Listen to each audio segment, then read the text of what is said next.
Right, abusuamu obi bia kwa ban fambra 2K ni blossom o YouTube so ase abusuafo ya ba as usual ensem ahodo a ekoso e wo Ghana ase ne de beso mahwefo ene atifo nyina na abusua me no ka say no ensem bia ba betodwa medin kan aka che say e kame akoye say ensem ne ye do na e do so ade chi ade sa no na che say ensem ne ba na e ba na de bebe bia so be make sure say ba besum obi biara o hwesa channel we na abusua ne senti no me nsa ka info bia ene me ba be drop ama obi biara enso ehunu de e ko no me so adaruma ansa na no se unya subscribing fan ma channel ya no abo subscription button so de ama me na wa subscribe we ya na de adoma bi na da ho so ato o obu ni ndi kwa so me de beje pa na ma bibia so etimi aye kama se de bia next time bia me drop video on sabeka video ni n0t so na bisu am person ka sabeta enko video ni mfanto aso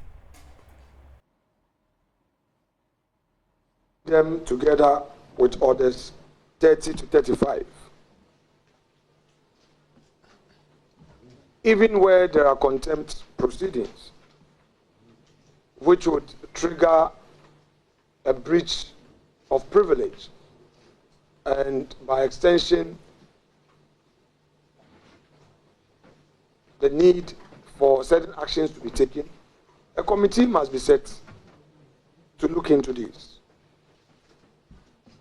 On this occasion, Mr. Speaker was dealing with a disorderly conduct which took place at the committee level, where the chairman of the committee had a mandate to deal with the matters. He now says that he has, on his own, suspended these members without hearing them.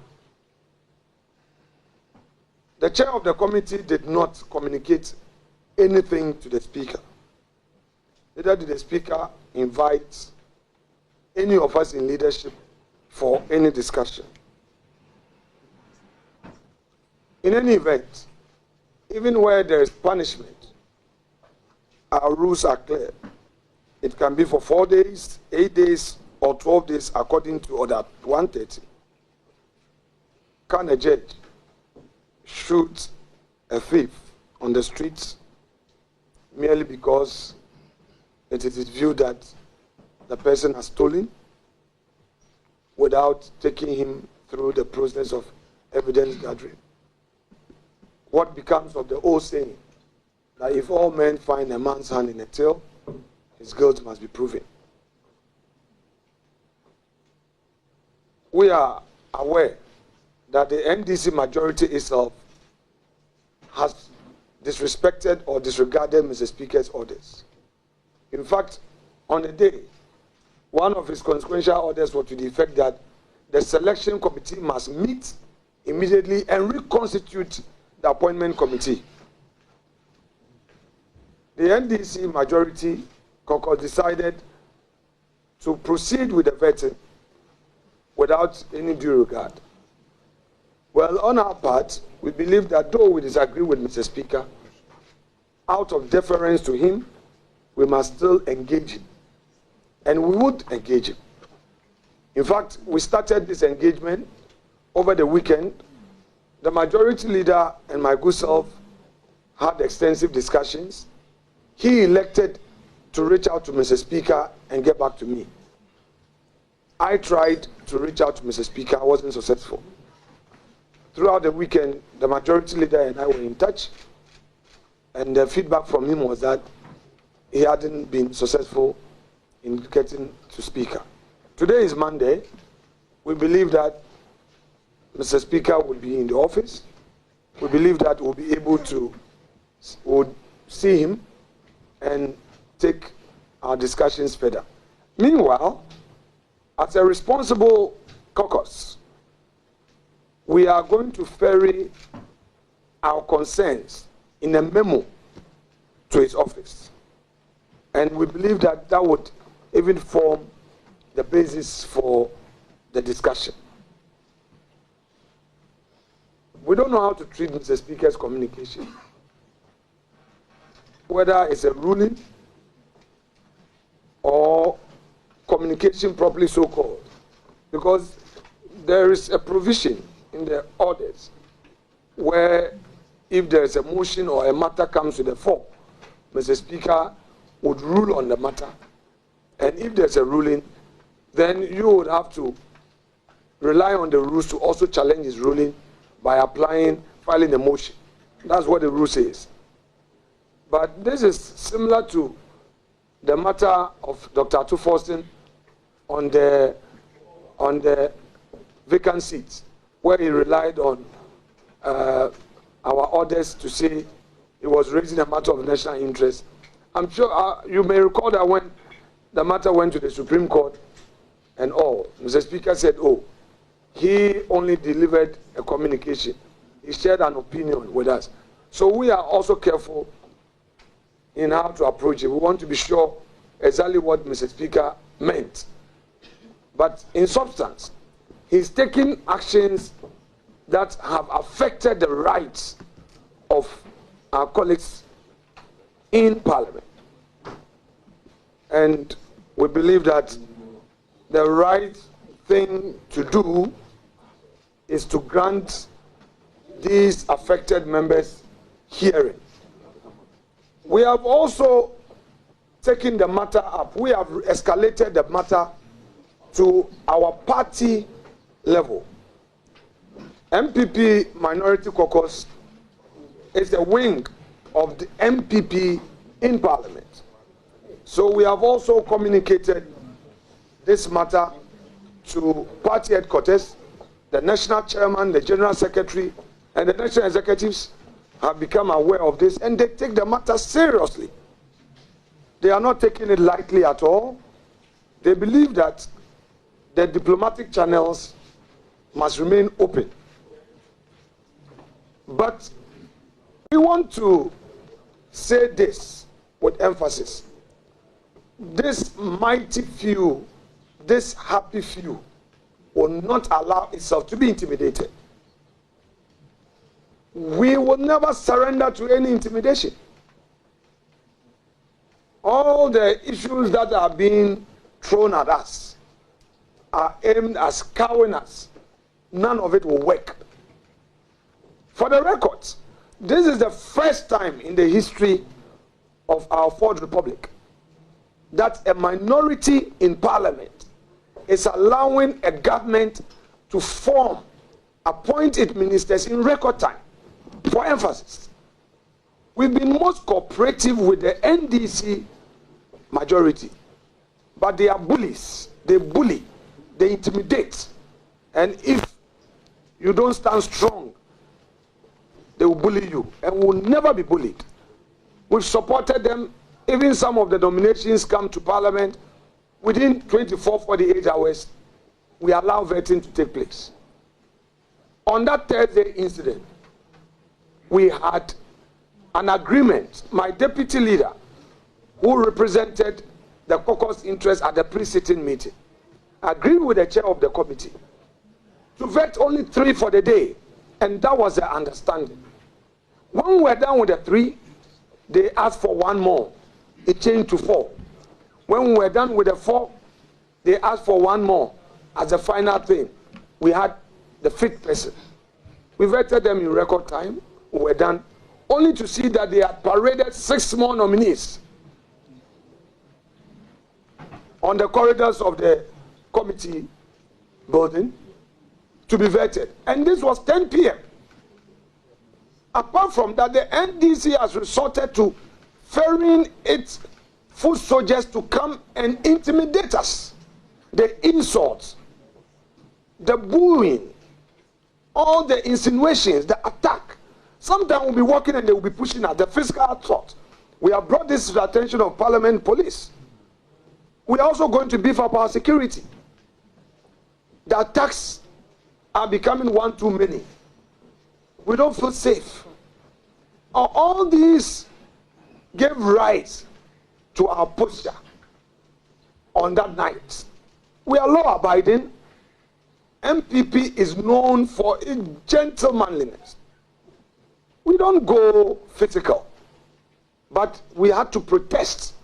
Protest is part of democracy. It's our right, far right. We protested. Mr. Speaker, and all those who are criticizing our conduct of Thursday night should critically watch the tape, the videos We didn't set out to destroy public property. We didn't set out to disrupt. We protested. The NDC shut the door of engagement on us. They said they were a so-called super majority. So they have majority. Whether we like it or not, they were going to vote.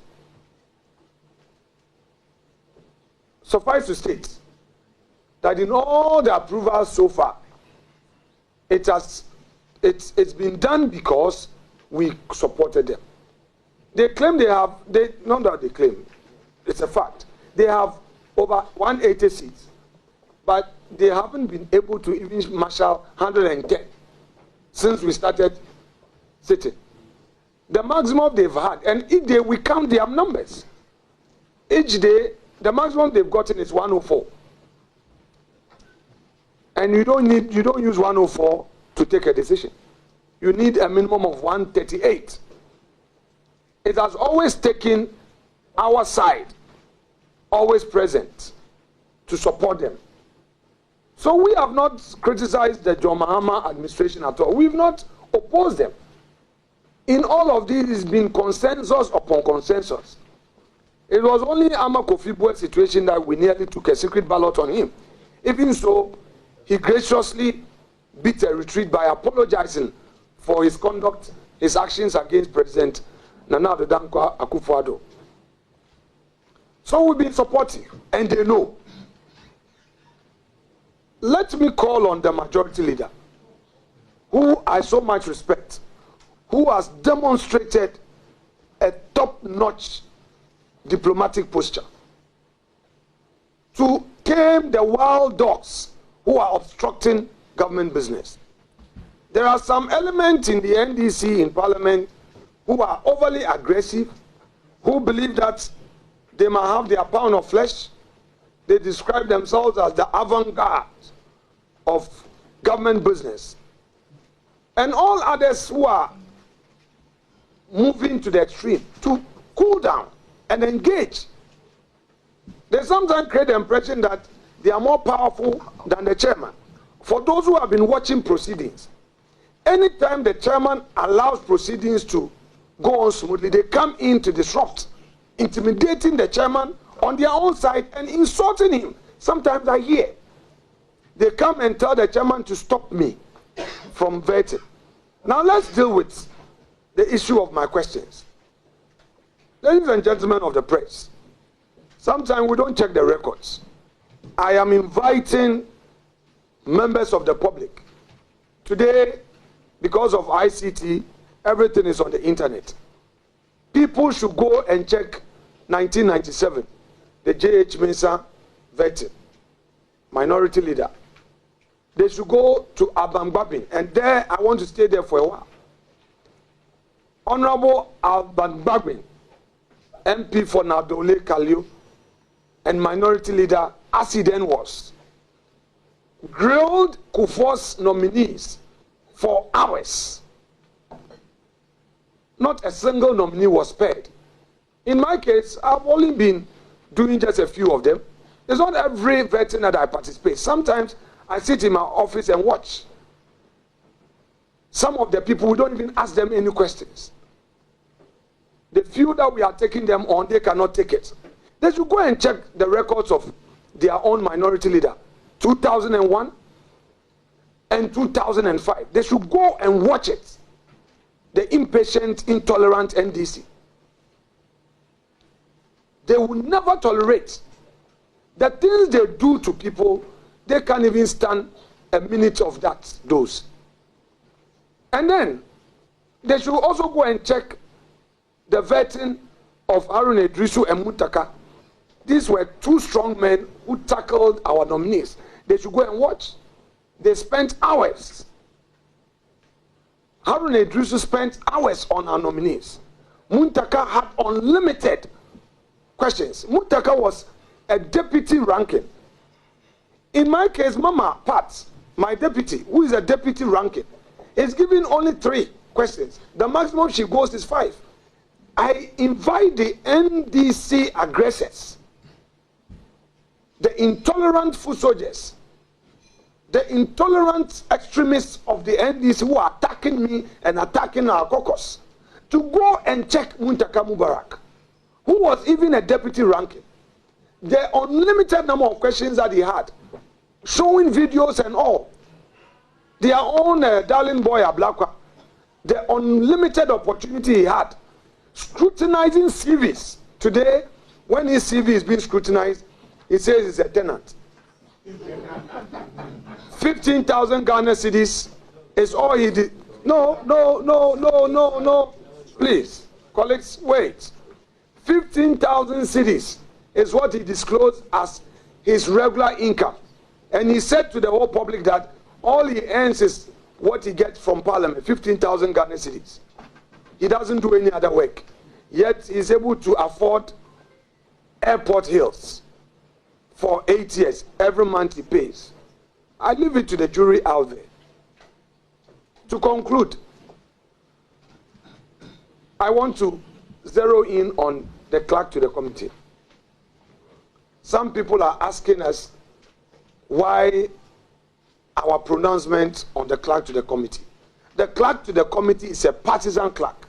She is not a neutral professional clerk. She's caused us a lot of discomfort. We've tolerated, accommodated her. At this point, it's getting out of hand. She advertises at midnight. As a minority leader, I am to know those to be vetted the next day ahead of time. He doesn't share that with us. A lot of times I have to manage the pain, the frustration of my members and take responsibility. Committee reports. So far, I've accommodated this. All the reports we've been debating, not a single one of them was brought to me to have a look. The practice has always been that because it is majority and minority, yes, some people are saying, wow, because we accommodate, we are very tolerant. So we don't talk about some of these things. But today, for the public to appreciate why we had to go that way, I'm explaining. The essence of the report is for us to have all our input in. This lady, who with so much respect, will do none of that. But it's the same person who was the clerk when we were in government, who insisted on getting the minorities' input. What has changed? Okoto de Sanabuje. Okoto de Sanabuje, a NPP dia, we will not allow ourselves to be taken for granted. A clerk to committee must be professional, must be neutral. She cannot be an armchair committee clerk and claim that she's been sending people. When she knows that whenever a report is ready, she must personally hand it over to the majority leader and the minority leader. Look at it. The practice has always been that committee report must be shared by the ranking and the chair so that we all make our input. She doesn't do any of that. We've reported it to the clerk, and we hope that the clerk, after engagement, will come back to us. For now, we don't want the clerk on the appointment committee again. We, the minority, are calling on her, on the clerk to Parliament, to remove her from the appointment committee unless she's ready to turn a new leaf, to be a professional and engage us. To make matters worse, she's taken to insinuating against us on social media, particularly using her WhatsApp status. We've seen all of that. We printed it. If she, as a clerk, wants to be an NDC activist, we expect her to resign and fully participate in the NDC politics, and not to pretend that she's a parliamentary service staff and work against us. I've been a majority leader before. I've been a leader of government business before. I know what she took us through. My deputy is here. When we received the nomination of the judges and we had to vet them, deputy leader, who was then the acting chair, got the report ready and signed it. This woman says she will never sign unless and until Dr. Atuforsen has given her the go-ahead. That is what happened. She said she was waiting for the input of Dr. Forson. I called her severally to my office. She would gently, courteously tell me, "No, leader, try and talk to Dr. Ato Forson before." And Ato was out of the country. For her to even advertise for the Supreme Court nominees to be vetted, she needed the consent of the minority. What has changed? Indeed, we are going through difficult moments, but we will never be intimidated. A luta continua. A luta continua. We will not allow ourselves to be cowed. I repeat, the mighty few, the happy few,